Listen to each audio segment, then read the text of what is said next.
another edition of Cracking Careers. This week, the focus is on entrepreneurs in the making. We'll be taking a look at how management students are stepping out of college and into the field to pick up skills that will shape them as excellent entrepreneurs. Lots of exciting stuff coming up in this edition. Let's quickly... That's right, in this episode, Cracking Careers looks at the different ways and means of encouraging the startup culture in India, right from the classroom to the real world. This week, we're focusing on successful entrepreneurs in the making. And the first stop, the NITIE campus in Mumbai. That's the mantra that students have been chanting here from day one of preschool. 360 students from NITIE are all set to hit the streets of Mumbai to sell different kinds of toys for charity. The purpose? To combine classroom teaching with practical experience of facing the customer and convincing them to buy. Invariably, when you have fresh students coming into the job situation, they usually don't have a feel for what actually happens on the ground. But with experiences like this, they come in much more enriched and... to be more pro-business and pro-trade and pro-global alignment of students right from day one. So no longer classroom indoctrination of principles will help. For freshers who've been in B school for just about 2 months now, this is an exciting way to learn the ropes. Especially the freshers, we learn about strategizing. But those who have never been on the field, have never got their hands dirty, will not be knowing what exactly to expect there. So their strategies would not be really realistic. We want to go out to the streets and make the best out of this opportunity. How to market, how to target people, negotiation, all these are the skills that a manager needs to have. So this experience is going to basically give us that.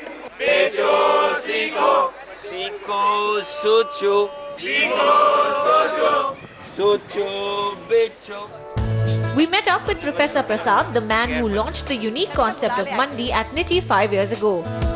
Why the idea of sending such fresh students out into the marketplace?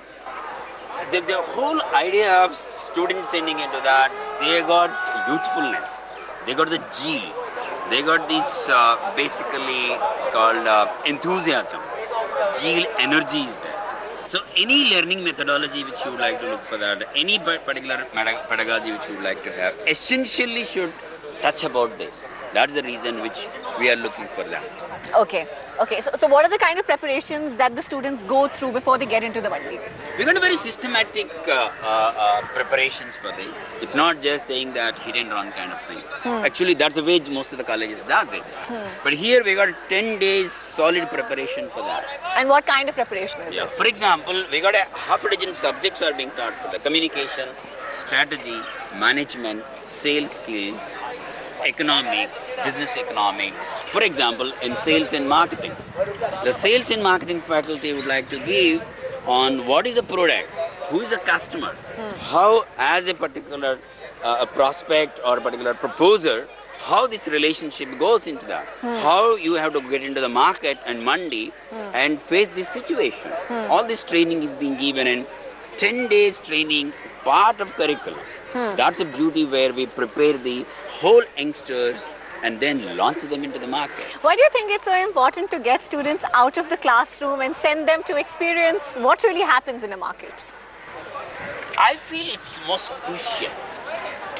We're not saying that what they see in the market, Mandi, it's not there in the textbook. But seeing a lion in safari is much beautiful compared to seeing a lion in a paper print. Okay. You want to see a lion, not in a zoo. Right. You want to see in a safari. Right. Let the customer lion be visited in the Mandi. That's an analogy we're convinced with. The students are set with their merchandise and on their way to the marketplace of their choice. Here's where we'll see how they implement their classroom learning so far at the Mandi. The big difference is that instead of selling goods that people need to buy on a day-to-day basis, students are going to sell toys. This will take some persuasion and also good understanding of a location where the toys may sell well. We chose the planetarium here because students here or rather families here are coming with a fixed purpose of making combining fun with learning. So that's what the idea of these educational toys is, that there are a lot of learning and there's a lot of fun here. So people are already coming with that mindset and they'll be more inclined to settle or rather buy for toys of this mindset. But sometimes, even if you have it all planned out, some last-minute surprises can cause a lot of problems. They said permission, they're not even allowing us inside. They didn't come along with us to, confirm that we got permission. Till now outside they could still 7 to 8 of them. Now even, but they're not allowing us now to they're stand not even outside. allowed to Stand near the outside. Can we just look at the inside? It might seem like they are quite at sea, but after a while the business does seem to pick up. And it's all because of specific selling strategies employed by them. A perfect example of putting theory into practice.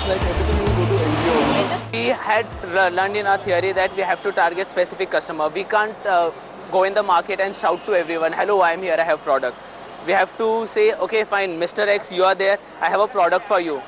Then only he will listen to me, and then only he will buy my product, and that's what we are experiencing here. Target the senior citizens crowd because they look more involved in this entire concept of charity, and we are targeting ladies with children because these are basically toys that children would be interested in, so it's basically easier to convince mothers who want their children to learn something and spend quality time with them using these toys. You make something for your kids and then ask them to replicate. Right from the mode of selling to the choice of products, these students are clearly putting all that they have learnt in their classrooms to practical use. 7 pieces.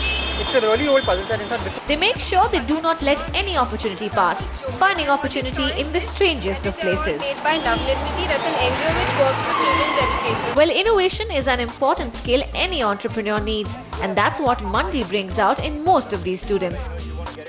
Right from making a rather simple product seem extraordinary to market strategies and formulating business models on the spot. The task is simple, but the learnings are plenty. we've had to relearn several of our theories because what we think on the street is that there's a lot of demand. It's really not. It's a lot of hard selling. We do a lot of hard selling on the road. As managers, when we sit in our rooms and we say that our salespersons are not doing a good job, we really understand the situation on the ground, how it is now. It's really difficult for them to also go and try. Programs like Mandi show help in building sharp minds that could start up successful businesses. No better way to learn the ropes than living them, isn't it? It's been a long day at various locations in Mumbai where the students from NITIE have been trying to create their own little mandis and sell the stuff that they've been carrying with them. With me is Sriraj and Jignesh, two of the students who've had a rough day today or an exciting day. How was the day for you? Well, it was mixed. Okay. There was lots of excitement, of course. There were so many people who were eager to buy our toys. Some against our expectation. Lots of people wanted to buy. There were lots of rejects as well. So that was the low point. I realized that sales, there are instant highs and instant lows. Whenever somebody says no, it's like it's a physical pain. And if somebody says yes, give me one. It was an amazing experience in terms of when we actually approach people.